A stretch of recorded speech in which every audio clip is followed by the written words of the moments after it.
नमस्कार दोस्तों, स्वागत है एक बार फिर से आपका पहाड़ी लोक में। दोस्तों, आज इस वीडियो में हम बात करने वाले हैं हिमाचल प्रदेश के बहुत ही पौराणिक और रहस्यात्मक मंदिर बैजनाथ के बारे में, जो हिमाचल प्रदेश की विंटर कैपिटल धर्मशाला से लगभग 50 किलोमीटर दूरी पर स्थित है।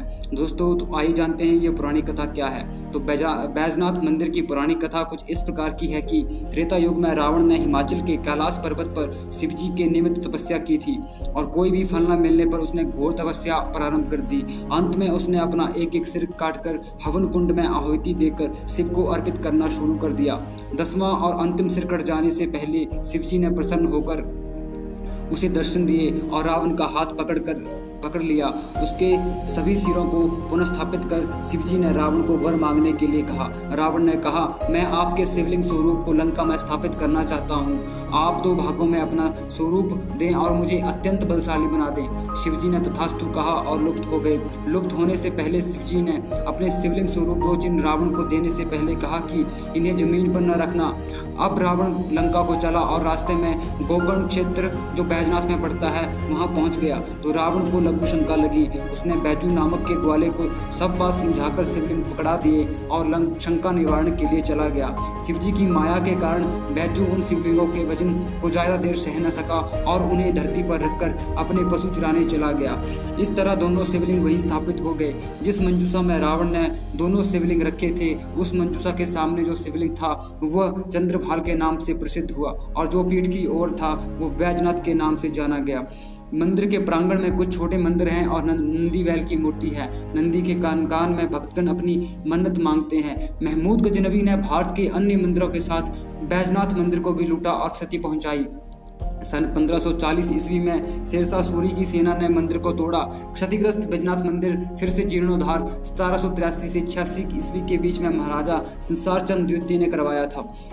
मंदिर की परिक्रमा के साथ किलेनुमा 6 फुट चौड़ी 4 दीवारी बनी हुई है, जिसे मंदिर और बैजनाथ के ग्रामवासियों की सुरक्षा के लिए बनवाया गया था। यहाँ के कटोच वंश के राजाओं ने समय समय पर मंदिर की सुरक्षा का ध्यान रखा। वर्ष 1905 में आए कांगड़ा के विनाशकारी भूकंप ने फिर से इसे पूजा स्थल को क्षति पहुंचाई थी, जिसे पुरातत्व विभाग ने समय रहते संभल कर मरम्मत करवा दी थी। इस मंदिर के कई अवशेष आज भी धरती में धंसे हुए हैं। मंदिर में स्थित 8वीं शताब्दी के शिलालेखों से प्रमाणित होता है कि तब से 2000 वर्ष पहले भी यहाँ मंदिर था। यह भी पता चलता है कि पांडव युग के इस मंदिर का किसी प्राकृतिक आपदा के कारण 2500 से 3000 वर्ष पूर्व विनाश हो गया था। 6वीं शताब्दी में हुए हमलों के पश्चात 8वीं सदी में मंदिर का पुनर्निर्माण हुआ। इस सदी में राजा लक्ष्मण चंद्र राज्य में 2 भाई मन्युक एवं आहुक हुए, जो व्यापारी थे। इन दोनों शिव भक्तों ने शिवलिंगों के लिए मंडप और ऊंचा मंदिर बनवाया और साथ ही दोनों भाइयों ने मंदिर के लिए भूमि दान के साथ साथ धन भी दिया। इस पुनर्निर्माण का समय शिलालेखों में 804 ईस्वी दिया गया है। समुद्र तल से लगभग 4000 फुट की ऊंचाई पर स्थित इस मंदिर का निर्माण को देखकर भक्तगण चकित रह जाते हैं कि शताब्दियों पहले इस दुर्गम स्थान में ऐसे भव्य पूजा स्थल का निर्माण कैसे हुआ।